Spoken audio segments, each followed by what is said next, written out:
Je commence 2023 avec un client déçu.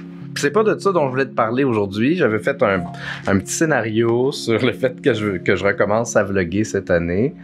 Et puis ce matin, j'ai eu un appel avec un client qui est pas satisfait de la vidéo que je lui ai livrée cet automne. Évidemment, dans ce temps-là, il y a tout plein de trucs qui popent dans ma tête. Mon cœur veut rentrer en dedans, bien solide.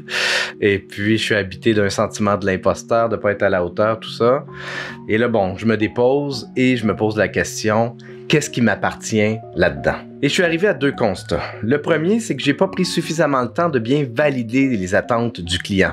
Il m'a envoyé des exemples de vidéos qu'il aimait bien après le tournage et le montage. Puis, si je les avais vus d'avance, je lui aurais dit, écoute, je suis pas la bonne personne, le bon vidéaste pour ça, laisse-moi te référer à d'autres professionnels. L'autre constat, c'est que je suis pas intervenu quand il y a eu des red flags qui ont popé. Il est arrivé quelques trucs où ma petite voix intérieure me disait « Oh, il y a quelque chose qui fonctionne pas, il y a pas un bon fit ici. » Puis au lieu d'avoir une discussion sur le sujet puis de trouver une solution, je l'ai ravalé parce que je voulais, pas perdre le client. Je passais une période difficile cet automne.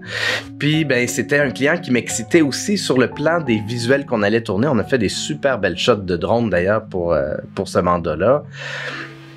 Donc pour toutes ces raisons-là, je voulais comme pas risquer de perdre le client, mais ultimement, j'ai perdu sa confiance puisque je l'ai déçu. Ce qui ressort le plus pour moi dans cette histoire-là, c'est l'importance de bien communiquer parce que de part et d'autre, on s'est pas nommé des choses au moment où on aurait dû se le nommer, ce qui aurait permis d'aligner un peu l'orientation du travail, la vision, ainsi de suite. On l'a pas fait, on l'a échappé, puis en bout de ligne, le client est déçu.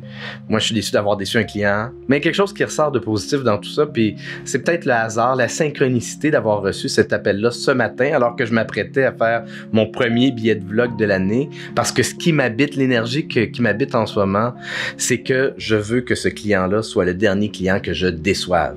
Je veux apprendre de cette erreur-là, grandir, cheminer comme entrepreneur, m'assurer que dans l'avenir, les attentes, les visions, l'orientation, on soit alignés, qu'on sache tous deux, client et moi, où on s'en va afin de livrer la vidéo que le client mérite. Là, je dois t'avouer que je me sens tout seul en tabarnouche avec cette émotion-là.